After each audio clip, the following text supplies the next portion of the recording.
राणा दाम्पत्याच्या घरी बापाचं थाटात आगमन. केंद्र आणि राज्य सरकार शेतकऱ्यांच्या पाठीशी. नवनीत राणा. राणा दाम्पत्य यांच्या अमरावतीच्या शंकरनगर निवासस्थानी गणपती बाप्पाचं थाटात वाजत गाजत आगमन झालंय. लाडक्या बाप्पाची यावेळी नवनीत राणा यांनी पूजा आरती करत एकच जल्लोष केला. गेल्या 12 ते 13 वर्षांपासून आमच्या घरी बाप्पाचं आगमन होत आहे. घरात अतिशय आनंदाचं उत्साहाचं वातावरण असतं. गणपती बाप्पा सगळ्यांना सुखी समाधानी ठेवेल, विघ्न दूर करेल. तर केंद्र व राज्य सरकार शेतकऱ्यांच्या पाठीशी आहे. त्यामुळे शेतकऱ्यांना सरकार मदत करेल अशी ग्वाही माजी खासदार नवनीत राणा यांनी यावेळेस दिली आहे. पुन्हा राज्याचे मुख्यमंत्री देवेंद्र फडणवीस व्हावेत अशी मागणीसुद्धा बाप्पाकडे करण्यात आली आहे. गणेश उत्सवची पहिले तर आपल्या माध्यमातून सगळे भक्तांना मनापासून खूप खूप शुभेच्छा.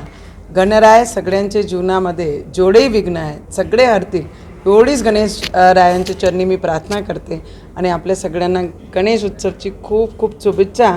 आणि सगळे याच उत्साहाने दरवर्षी आम्ही गेल्या 13-14 वर्षापासून आपले घरात स्थापना करतो आणि जिथे जिथे आम्ही जातो ते खूप उत्साह आपली पिढीमध्ये आणि आपली जी संस्कृती आहे ते सगळे जपण्याचा प्रयत्नसुद्धा करतात आणि खूप उत्साहाने महाराष्ट्रामध्ये आणि प्रत्येक ठिकाणी अब्रॉडमध्ये सुद्धा जेव्हा आम्ही व्हिज्युअल पाहतो तर तिथेही सुद्धा एवढेच उत्साहाने गणेशरायाचं स्थापना होते आणि विसर्जन होते.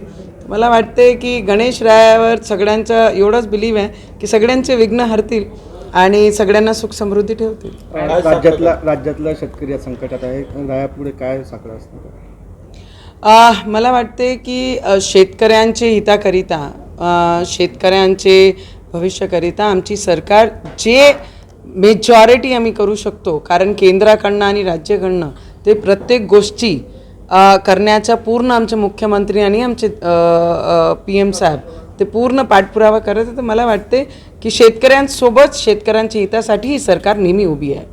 Bureau report SBN Marathi, Amravati.